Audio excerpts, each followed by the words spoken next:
ketika ada lirik, ketika ada notasi, ketika ada nada digabung itu jadi musik. Betul. Maka ngaji itu pun musik. Betul. Ya. Kalau kita konotasinya musik itu haram gitu. Secara teknis nih, technically speaking. Ngaji juga haram dong. Betul. Itu dia ngaji. Ngaji itu kan ada lirik yang dibaca. Iya.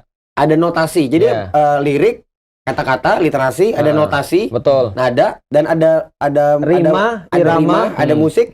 Itu jadinya lagu. Atau enggak musik. Ini kan ngaji tuh salah satunya adalah itu gitu. Ya. Nah, ini gimana? Gimana nih? Siapa dulu? Nanti kalau antum mentok baru aku. Itu cara senior yang susah jawab sih dikasih Julian dulu. Ya, baik istilah. Karena kan punten ya. kalau dulu ya bahkan di Quran juga ada Quran surat ke-26 ya, Asy-Syu'ara, para penyair. Yang bahkan ada sebagian nanti para ulama juga nyebut bahwa itu bahwa musik termasuk di dalam syair itu juga. Dan bahkan di ayat itu juga disebutkan ada penyair yang dulu memang ngedukung Nabi dalam dakwah. Apalagi di zaman itu, orang dengar syair tuh bisa kayak benar-benar bangkit semangat, benar-benar nguatin untuk jadi akhirnya dia tambah kuat dalam ujian hidupnya dan yang lain-lain. Dan bahkan disebutkan juga melalui ayat tersebut dan juga hadisnya bahwa kalau yang kayak gini ini disukain ya. Walaupun juga di zaman itu ada yang istilahnya melalaikan. Ya. Makanya balik lagi, akhirnya ada yang menganggap bahwa mau lihatnya dari sudut pandang mana nih.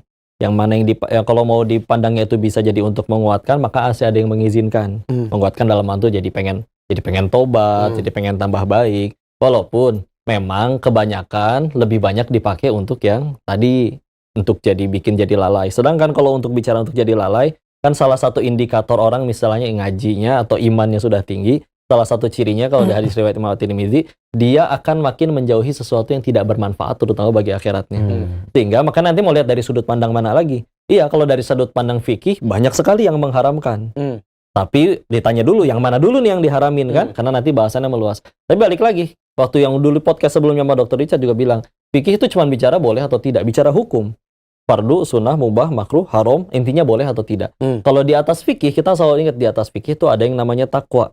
Nah, kalau udah bicaranya takwa, bicaranya bukan boleh atau tidak, tapi Allah suka atau tidak. Sehingga akan ada orang yang selalu ngambil pikiran kayak gini. Misalkan, mau musik, mau baca komik, hukumnya apa? Aku nggak peduli. Aku tahu aku lebih dicintai oleh Allah kalau aku misalkan sholat, kalau aku misalkan baca Quran, kalau aku misalkan ke pengajian. Jadi itu aja yang aku lakuin. Jadi tergantung.